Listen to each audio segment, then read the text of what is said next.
I want to thank you for everybody for tuning into this session.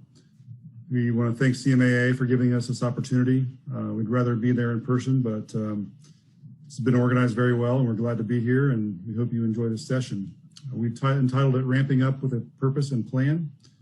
We want to talk about how we have been working with the Ohio Department of Natural Resources in ramping up their capital improvement program over the last few years, and some of the processes we put in place and some of the tools we use to make that a successful ramp up. So we're going to share with you what we went through and our conclusions. And our goal here is to provide a benefit to owners out there who may be ramping up their program or have a big project coming up that maybe they can glean some ideas off of this presentation, or construction managers out there, you may be able to use some of these tools or procedures that help you.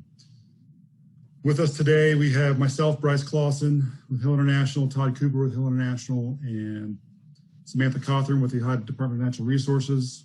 I will let them introduce themselves, but I'm going to go ahead and introduce myself. I've been in the construction industry for 20 years, 10 of those with Hill. Primarily, all my background has been with an agent work, whether that be construction manager as an agent or owner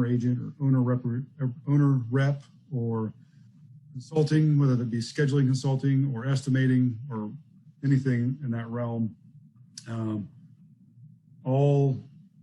Almost virtually all public sector work, whether that's with the state, local municipalities, school districts. I've done a lot of schools with school districts. So this working on a capital improvement program, my background fits well with that. And I'm a CCM. So I've worked with ODNR for the last 6 years. I've really enjoyed it. There's been a lot of benefits, both professionally and personally. There's a lot of unique projects. They're not two the same. A lot of unique challenges, different challenges you got to consider when you're moving forward. And I've really learned a lot, and it's been beneficial. And also from a personal standpoint, anytime you work somewhere for 6 years, you're gonna make relationships. So I've really built some strong relationships and really enjoyed that. And I'll let Todd introduce himself.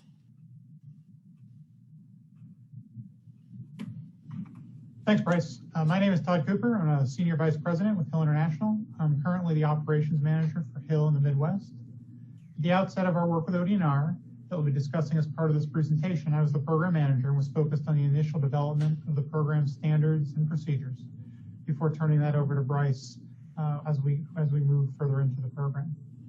I'm a CCM and a professional civil engineer licensed in multiple states, and I have a background in construction and project management, and like Bryce, my primary focus is on the execution of projects for public clients. Sam? Hi, I'm Samantha Cawthorn, and I'm the Capital Program Manager for the Division of Engineering at ODNR. I've been with ODNR since October of 2013, but I started my career at The Ohio State University after I graduated from there with a degree in architecture. I've worked in the public sector with the state of Ohio for 31 years in facilities and projects. Some of that time I was with the university, as I mentioned, but some of that time I was with a couple of commissions, both the Cultural Facilities Commission and the School Facilities Commission. So throughout my career, I've gone from managing my own small projects to administering grants, to administering large-scale, entire school district-wide building programs. So now at ODNR, I'm part of a team responsible for overseeing what we plan and what we hope will be an ongoing capital improvements program, for at least the next 10 years. Thanks, guys. We broke our presentation out into 4 categories. We're going to talk about the background of ODNR's previous capital improvement program, where they've been, what their makeup, and what they had been working on. Then we're going to talk about the vision of when this was first initiated, what the vision was moving forward with the ramped up program. We want to talk about how we implemented our policies and procedures and tools to implement the vision. And then what were the conclusions from that and how that worked out? So I'm going to cover a little on the background of the capital improvements program and what got us started down this path. So starting with DNR, I would say that Ohio's DNR has a very similar mission to most other DNRs across the country. And that is to ensure a balance between the wise use and the protection of our natural resources for the benefit of all. But the DNR in Ohio is made up of several different distinct divisions, each that has their own mission that is in support of that larger departmental mission. So some of those divisions offer direct outdoor recreational services to customers. Some provide guidance and technical information in the natural sciences, and some have regulatory responsibilities. And it's not unusual for some of the divisions to cover all three of those areas plus more. The Division of Engineering, however, is a support division, and through our chief engineer, we're responsible for the capital improvements program for the department. And while all of these divisions may have some interactions with engineering, there are four primary landholding divisions where most of our projects are going to originate. And that's natural areas and preserves, forestry, wildlife, and parks and recreation, which is by far the largest landholding division with 75 state parks across the state. We have 540 cabins, 57 different campground locations that have 9,700 different individual campsites, and 9 overnight lodges across the state. And these state park facilities have really needed the lion's share of capital funds over the last several capital funding cycles to address the needs and renovations at those locations. We have over 1,000 miles of trails across the state, and we have 56 Class 1 dams. And our dam improvements program has been another main initiative because those 56 dams have all needed to be updated, reinforced, or rehabilitated. And that doesn't even mention our Class 2 and 3 dams within the portfolio. As you would expect, DNR has many other types of facilities as well. Miles and miles of roads and lots of different bridges, water and wastewater treatment plants around the state with the associated collection and distribution systems, marinas and shoreline protection structures. We have shooting ranges, which is a main service of our Division of Wildlife. We have lots of boating access points, whether that's a boat launch ramp or a kayak launch. And then just a myriad of support facilities as well, from district offices and park offices to storage buildings, shelter houses, restrooms, that kind of thing. So historically, the Division of Engineering, in order to handle the capital improvements, have been staffed with architects and engineers who focus their attention on a relatively small portfolio of projects. They performed in-house design and construction administration on those, which resulted in a fairly limited use of outside consultants. And while this did allow them to dive into the nitty-gritty details of every project, what it resulted in was a limited expertise among that existing staff in the types of project controls that you would expect to see on high dollar or complex projects. And at the time, there may have been maybe $4 or $5 million plus projects per biennium. The vast majority, of around maybe 20 to 30 projects were smaller ones. And so at that point, there was really no need to focus on an overall program management or planning experience amongst the staff. But that needed to change, and quickly, because we did have a vision of how we wanted to move forward. So like many public agencies, DNR had aging facilities with a lot of deferred maintenance. And we needed to focus on protecting the assets that we had rather than looking at doing demolition and doing new builds. For the most part, we did have a few new builds, but for the most part, we were focusing on what to do with our existing assets. And the message that we were receiving was, look, if you're having difficulty taking care of what you already have, why would the legislature give you capital dollars and appropriations to build a bunch of new stuff? So we articulated a vision to focus on warm, safe, and dry rather than doing a lot of rebuilding and reprogramming. And at least in the state of Ohio, that terminology is used quite a bit. And so people get used to hearing warm, safe, and dry. But at DNR, it's probably better to say safe, dry than warm. And that has kind of led us to a focus on public safety.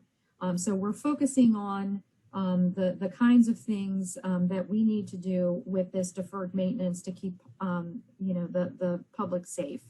And our dams improvement initiative is a main example of that, with the rehabilitation of a lot of the lovely structures that you see there on that slide.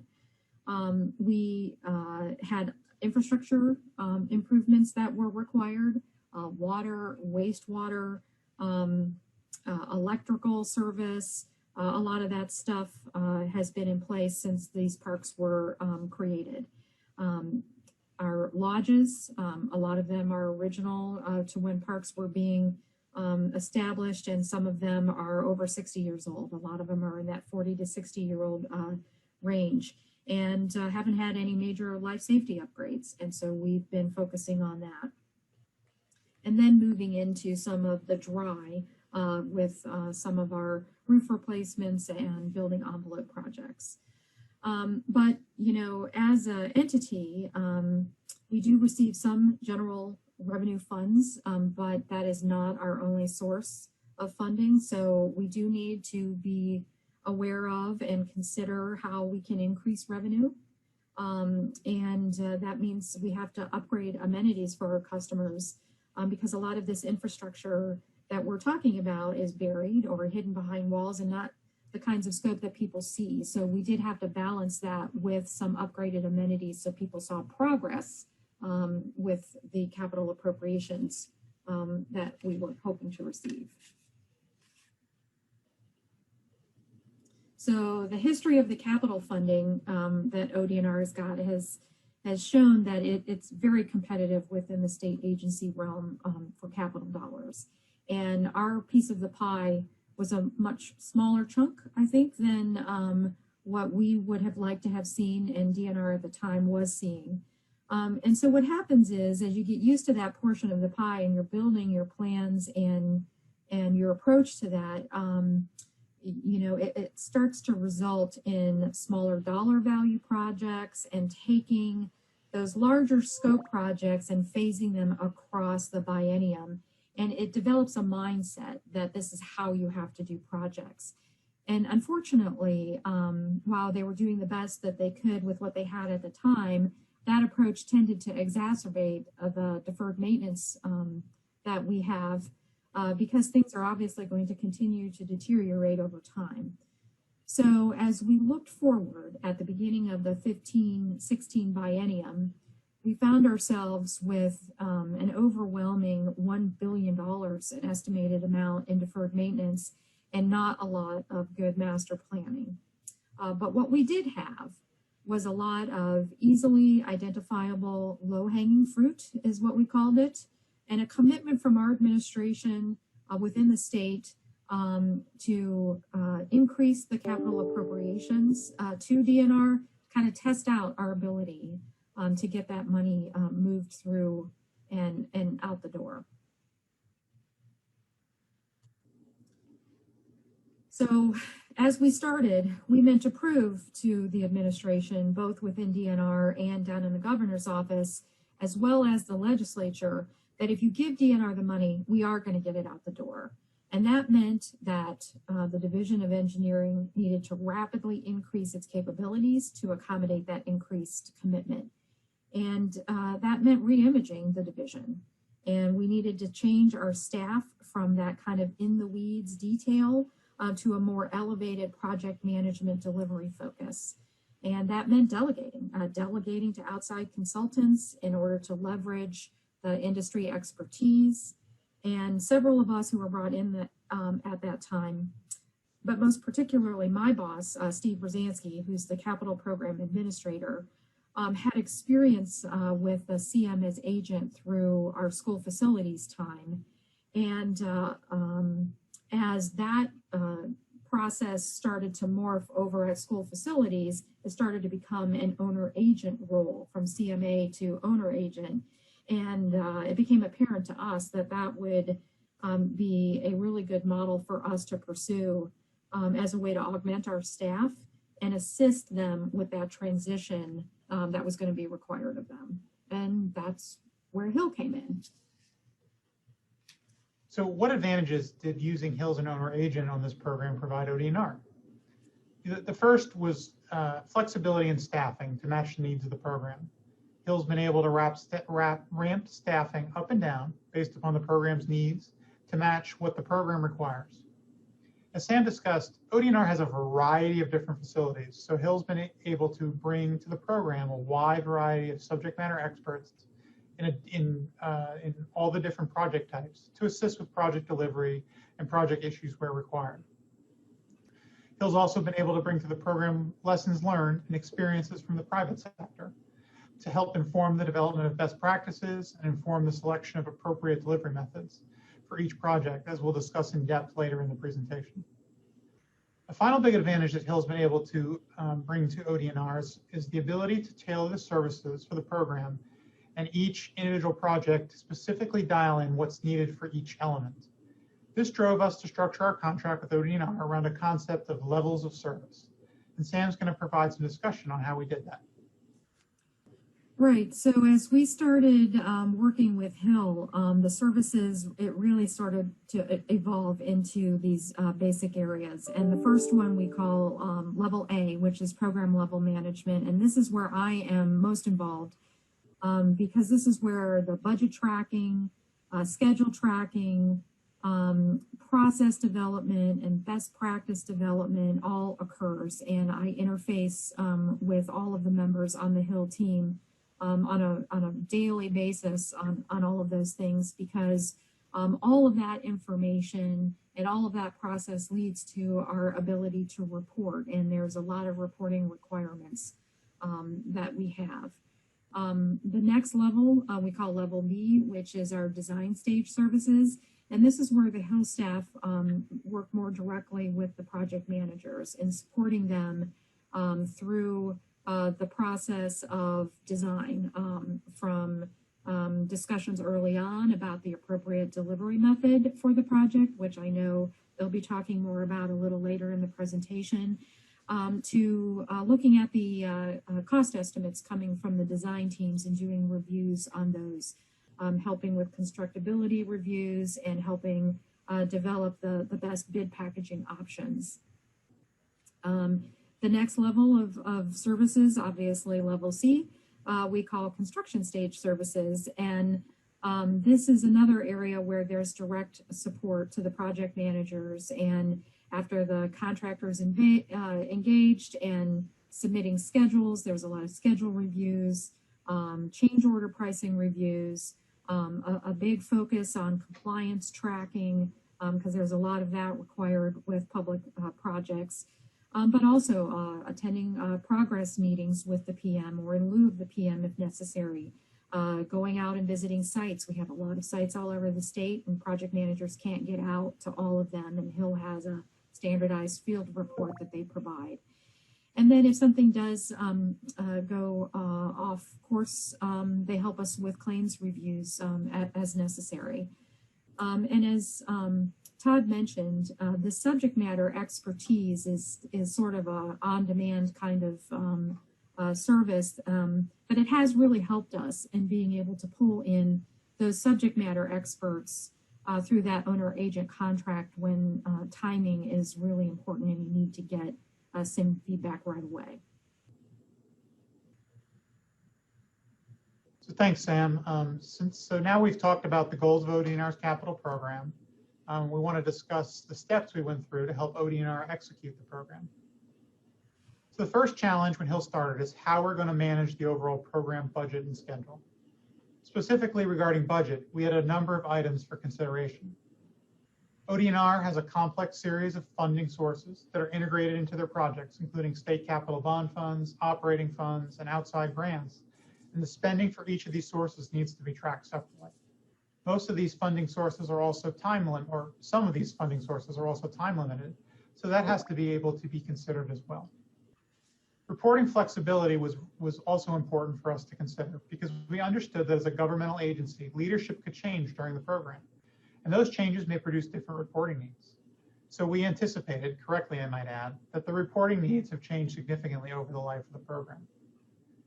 We also had a desire to be able to couple budgetary reporting with other items like project information and schedule information so that when reports were prepared, they could combine those data sets into one cohesive report.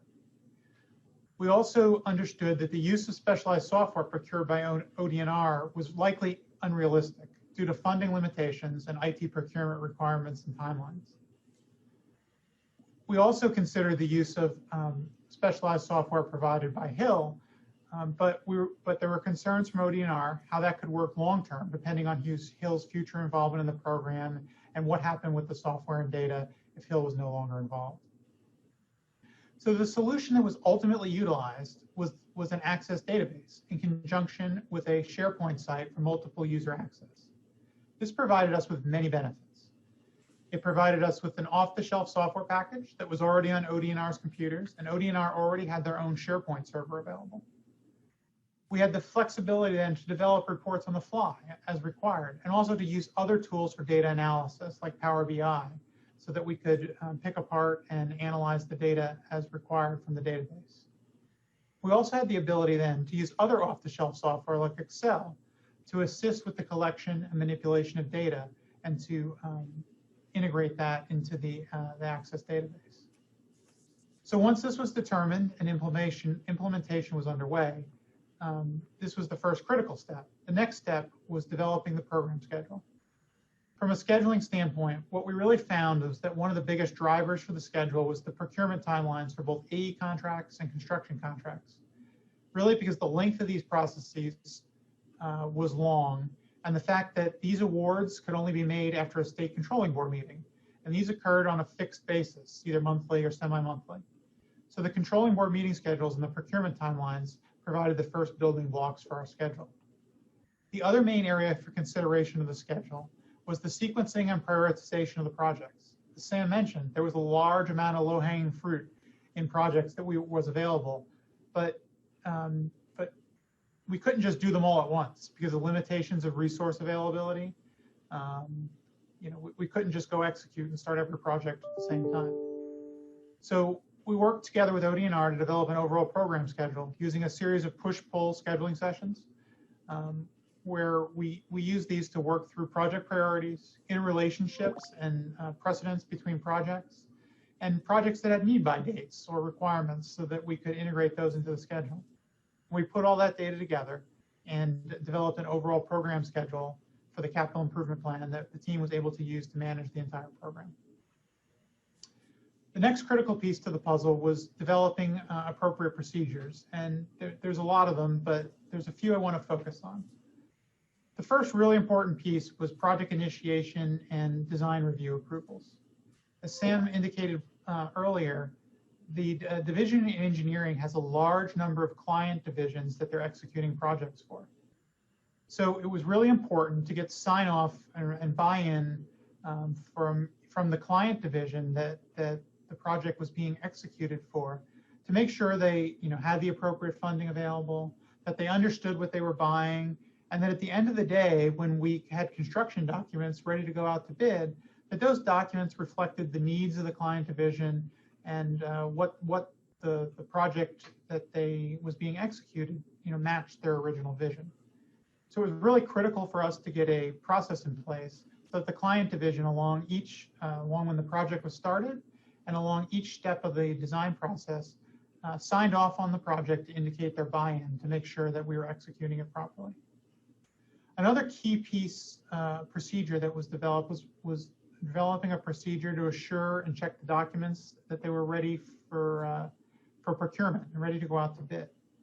You know, we had a large number of design firms that we were working with and a large number of project managers within ODNR, and really it was really key, we determined, to be able to make sure that the product that went out to procurement was consistent among all the different design firms and project managers to make sure that we managed the risk of the department, as well as delivered a consistent set of documents, and contractors had consistent expectations for what we were looking for. The final piece that I think was really critical was looking at contract compliance tracking.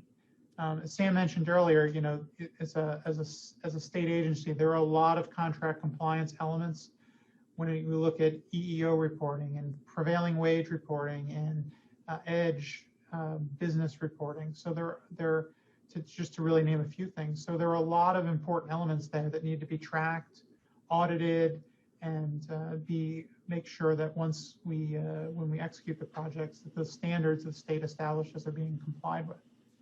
So what we're able to do is bring a piece of software called eComply to the program. And what this did is allowed us to do automated data collection. ODNR initially started off in their engineering department with one individual who was really doing all the contract compliance tracking and auditing. So as you can imagine, once we ramp up this capital program and now have dozens and hundreds of projects going simultaneously, that really becomes a challenge for one person to keep their arms around. So the eComply system, the automated data collection, allowed that work to really be focused around that one person, and the data was automatically collected, and some of the collection of the data was pushed down to the contractors so they could incorporate it into the system. It was able to provide real-time reporting on the status of all the standards we were measuring. And it really also provided assistance with auditing. The system's able to look at the data and flag things that just don't quite look right or look out of the ordinary. And that provided ways to focus the auditing procedure on areas where it really made sense. So the next thing that was important in getting the program set up was looking at reporting on a project level. And the fundamental piece of this was a report we developed called the Monthly Project Status Report, or the MPSR, which we've kind of shown a picture of here. So this provided a standardized form for all the project managers working on projects to input the current data about their project into an Excel spreadsheet. And this was really important. It gave each project manager a dashboard for them to monitor key budget and schedule metrics for their project. You can kind of see some examples of that here. It was also really important from a program level to do it this way, because we were able to automatically extract the data from these MPSRs to populate our overall program, budget, and schedule database. ODNR also used these MPSRs to provide standardized metrics to track the performance of their PMs. And we really use these as an important tool on a daily basis to work with the project managers and look at project status. We do regular status meetings with each project manager to look at projects, and the MPSR is kind of the key document we use for those meetings to make sure we flag items that need focus on an individual project, and really focus our resources in looking at the places where there may be issues. So kind of the final piece of the puzzle was contracts. So ODNR had an existing contract suite, which was was suitable for the smaller engineering focused projects that they were executing. But a number of issues moving forward was that we were executing larger projects, and not only were we executing engineering projects, but we were also executing more architectural focused projects that had their own set of terminology, that had their own set of deliverables that differ from the typical project that ODNR would deliver. So what we did is we turned to the state of Ohio, the Ohio Facilities Construction Commission's standard suite of documents, and brought those into ODNR so that ODNR could begin to utilize those for project execution. One of the issues is, though, the opposite of ODNR's existing contracting documents, the OFCC documents were really focused on architectural projects. So, what we did is we created duplicate sets of the documents that were more suitable for the engineering type projects and the terminology and deliverables that those type of projects had. In addition to doing that for not just for all the different types of contract delivery methods that Bryce will talk about here in a little bit. We also developed a standard set of Division I specifications for ODNR so that they were consistent across all the projects and that their design professionals could utilize those and contractors would see as consistent set of requirements across projects. And finally, the last important piece of the puzzle was, we trained the staff and design professionals on the use of these documents. These were all new to a lot of the ODNR staff and a lot of the design professionals who were used to using, especially on the engineering side, some of the older documents. So, we went through a training process to make sure everyone understood how these contracting documents potentially could impact the technical specifications that the designers were writing, and to make sure we didn't have any conflicts or inconsistencies between the different parts of the documents. So next, Bryce is going to talk a little bit about specific project delivery and how we use some innovative ideas to actually deliver projects. Thanks, Todd. Okay, now we talk about, we got this program in place. We've got the funding. We've got all these ideas. How do you deliver these projects? Now, when you have 75 parks and you have various other wildlife areas and nature preserves, you're not going to do one big project and use all that money up. We're going to spread that out and do, attack the low-hanging fruit that Sam mentioned and address the assets. And so we had a lot of small projects, and so small projects sometimes are harder to get out the door than the big projects. So how do we move this through and demonstrate that we can take this money and get it out the door? So in 2012, Ohio had construction reform. Prior to that, everything was multi-prime. And so we were fortunate enough to have access to all the different delivery models. So we definitely took advantage of that, started implementing those. We really looked, it's really a case-by-case basis. Each project had its own benefits to certain delivery models. So we looked at those in a case-by-case basis and how that would benefit that project. But there was really, since it was so new to Ohio, it had only been around for a couple of years when we started this, it was really a learning curve for everybody involved, the staff, the consultants, and the contractors. So everybody was kind of learning together as we went through this process. So we want to kind of hit on, I'm going to give you a few examples.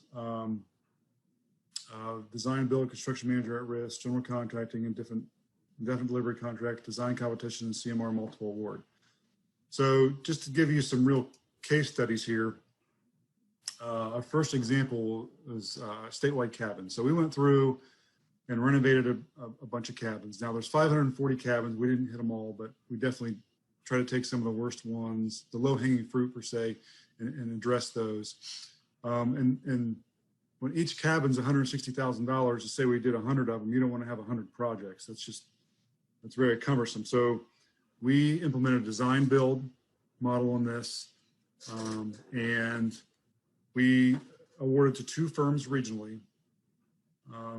So it gave us some benefits. We had some geographic specialization there, but also it also gave them at least enough work to make it attractive and to create attractive bid packages. To whether it was they had connections to local vendors there, or they can combine multiple locations to make it larger packages. But that allowed us to provide a design build firm a lot of flexibility to how they structured that, and it really created a lot of benefit to the owner. Allowed things to run efficiently and smoothly, and also was able to implement cost-saving measures that maybe we wouldn't have thought of without this delivery model. I think one of the downsides to using design build in this process was these are hospitality facilities, and so when you have a hospitality facility, the owner wants to have a lot of input on the finishes and how that turns out, so that their clientele appreciates that. So there was some hurdles there, but I think all in all it was definitely a success, and we were able to get that project delivered in an efficient fashion. Next one I want to talk about is campgrounds. Kind of the same thing too. This is a statewide, all over the state. I think we hit 19 different parks. So it's a big, grand scheme that we're doing here. So again, we implemented design build, and geographically again, regionally I should say. Same motivation. You know, we wanted large enough packages to make it attractive, but we also wanted there to be some benefit to involving local firms and local vendors. This was more a better fit for the design build process. This work, a lot of it's underground utilities that you don't see, or it's asphalt paving or concrete flat work. We did some shower houses and restrooms and a couple pools. It's not real sexy work. There's not really a strong desire for the owner to have a lot of input on finishes. So we're able to kind of let the design build firm run free, for lack of a better term, to kind of maximize their design capabilities to make this efficient and cost effective. It really turned out really well. The next one is one of my favorites, is Buckeye Lake. Buckeye Lake is a very high profile recreation spot in Central Ohio. It's used by a lot of people. It's very heavily used. And there are a lot of residences directly on right on the water. So it had there's a lot of public pressure. I don't want to say public pressure, but it was high profile. So it was at a point where the Army Corps had DNR drain the lake to a safer level. So it was not really usable from a recreation standpoint. It affected businesses. There's a lot of businesses there that were affected, by not having that recreation there. They were getting a lack of business. The homeowners there were not able to use their docks and such. So there was an urgency to get this back on track. So we implemented construction manager risk on this project. So it was the first public dam project to utilize CMR in Ohio. And it was the first, as far as I know, for the Army Corps Huntington District to use CMR for a public dam. But what we gained from that, there was a learning curve. There was definitely, the contractor and the engineer were both learning. It was new for them, but it just gained us a lot of ability to accelerate the project. We actually ended up with 5 GMPs, and as we designed a component of the dam, we were able to go ahead and construct it. So we could start right away. So as the design was being finished, we constructed portions of it. Initially, we got emergency measures in place to make the dam safe again. And once that was finished, and we rolled into the complete design, and we were able to reduce the duration. The original duration was expected to be 4 to 5 years. We were able to cut it down to 2 years. And it was also expected to cost $150 million, and we were able to do it for 108. So I don't know that, that the benefits there are just unmeasurable there. We were able to get this dam completed and get the lake back to a usable lake for the residents of Central Ohio was really a great benefit to the project. And I think it created a lot of goodwill in the community that was able to happen that way. Also, we were able to move a lot of money out the door too that way. The next example is statewide restrooms. Now, this is a little bit opposite from the cabins and campgrounds. In this scenario, we had a bunch of smaller projects, but we had one design professional, and we had a standardized unit that we used for every site. And we used a prefabricated model, and we were able to gain an industrialized unit permit, which enabled us to really accelerate the design and permit process. It enabled us to bid these out and get these installed very quickly. And so, although we didn't have economy of scale and one big general contractor, we were able to fast track the entire project by accelerating the permitting and design process. The next one is playgrounds. This is definitely a unique opportunity. In the state of Ohio, we have state term purchasing, and playground equipment is one of those items on that purchasing program. So we, this is one of those upgraded amenities that we look at these parks that we definitely wanted to implement. And so how do we, playgrounds are kind of hard to bid because they're all different. There's all little intricacies that make them different and hard to bid. So we implemented a design competition where the individual playground firms could take their state term pricing and provide a design within our budget at those state term prices. And there was a selection process, and the firm who was voted to have the best design won the contract, and they provided the equipment and installed it. But then we were able to utilize the park staff who have their own equipment and labor to actually do some of the site work to reduce costs, but then still implement the state term pricing for the playground company to come in and install their equipment. It turned out really well. The next one is the Lon's Winery. This is not so much a unique delivery model of general contracting, but it was a unique project with a unique set of circumstances. This is located on Middle Bass Island in Lake Erie, and it was a private owned building that was purchased by the state with the intent of turning it into a park. And so it was originally built during the Civil War, and over the years it had been added on, but it was definitely a historical building. What was unique about this project was, since it was on an island, the only way to get equipment there was through boat or through barge. And also during the winter time, you couldn't access the island. It was, unless you had a plane, but you can't really take equipment over on a plane. So we had to plan from a bidding standpoint for, there's extra costs that are associated with those restrictions. There's also scheduling. We had to schedule it over 2 different seasons, 2 different years in order to complete the project. So we had to plan appropriately for both budget and schedule to accommodate these restrictions. And so we had to make sure that the schedule was set up so that it was at least dried in after the first season, so that it wasn't open to the weather for the entire winter. And so it was some unique challenges. Again, the delivery model wasn't so unique, but the circumstances were unique, and we were able to help deliver that project. The last example I want to hit on is we call CMR Multiple Award. We had, of the 9 lodges, we had 7 of them that were going to have some level of renovation done to them, and all the lodges are unique. They're all different. They're all built different times, and they all have different design aspects to them.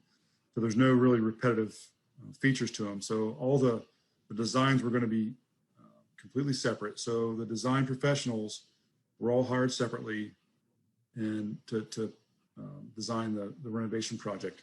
But in order to increase efficiency and to have an economy of scale and some other benefits, we awarded 1 CMR to all multiple projects. And that definitely created some oversight benefits, some little program level oversight, and some efficiencies in the schedule. And I think Sam wanted to add in on that. Right. This is one I think that I'd like to think is a little unique to ODNR, because what we were looking at here is a relatively short schedule for design, and 7 different parks. And these lodges are old, and they require a lot of investigation to find out what the existing conditions are. The some of the drawings are old and a lot of things have changed over the years that might not have resulted in as-built drawings. So we needed to have different AE firms for each lodge to be able to stick to the schedule. But we also wanted to kind of kill two birds with one stone, which is push some of our construction managers at risk to be maybe a little bit more involved in the pre-construction stages of the projects than what I think we were getting and what the current contract contemplates. And this would be a perfect time for us to look at a CM portion of a CMR contract and help us manage construction across multiple sites. So it allowed the architects to focus on one location, and then the CMR to kind of manage the construction across all of those sites. And there was some scope that may not have been exactly the same, but this is kind of where our safe and dry component came in, because we were having some roof replacements done, but we were also having fire alarms done and fire loops and fire hydrants replaced and limited area sprinklers being put in, and having that CMR being able to share information in pre-construction with the various firms, we thought would be beneficial. And then with the value of the project being a little bit higher, we were attracting some CMRs to that project that have the bench strength, I think, and the expertise to manage that. And so far, it's working really well. So we've been happy with that.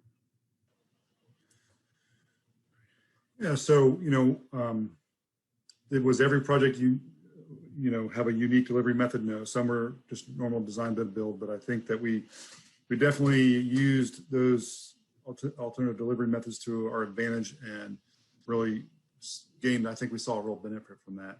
So what happened is, through the programs and processes that we put in place together as a team, we were able to see the benefits from that. As you can see, we had an earlier slide that showed, where the program had been. Well, this is what the result was there. And the state legislature really had noticed that we were able to deliver these projects and continue to, on that commitment to, provide capital funding moving forward. And we project that that will continue in the next capital program.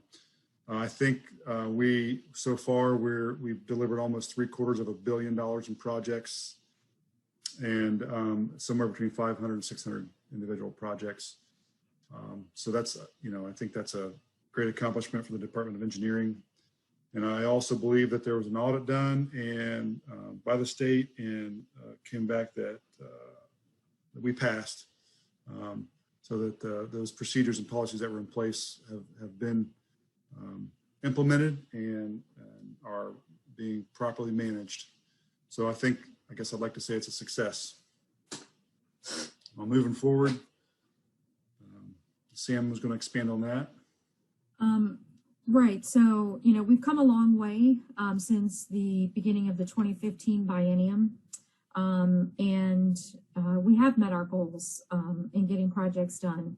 And in the last biennium, we got 97% of the capital appropriations through the process. And, that was a huge accomplishment. So that last little bit were just some projects that were being held up through no fault of us. So we're showing the legislature that we can get those appropriations out the door. But as we look ahead, what we're seeing is that some of that low-hanging fruit that was easy for us to pick off the tree, so to speak, that's diminishing. And now what we need to do is pull together the assessment and planning efforts that we've done along the way into a more comprehensive master planning program. And that means getting out and looking at those areas that we haven't yet assessed, and looking at those assets and pulling out, scopes of work and estimates of probable construction costs to incorporate into future capital bills. And we'll be utilizing our in-house staff to do that. We'll be utilizing Hill to help us with that. and then, parsing that out to some outside consultants. But the infrastructure improvements that we have done, in addition to some of the upgraded services and amenities, it means that we pretty much tapped out the capabilities of the existing infrastructure that we have. And we need to start looking at how do we increase those capacities as we look to the future and shift our focus from just maintaining what we've had and keeping, kind of bringing it back to where it originally started, into looking at what we could be doing and what are some of the things that we should be offering in addition to what we already do to the people of Ohio. So yeah, we're looking to keep going, and like I said earlier, keep our capital improvements project going, for the foreseeable future, and at least targeting out the next 10 years. So hopefully you've enjoyed this session. If you have questions, you can reach out to us, and be happy to answer anything we can.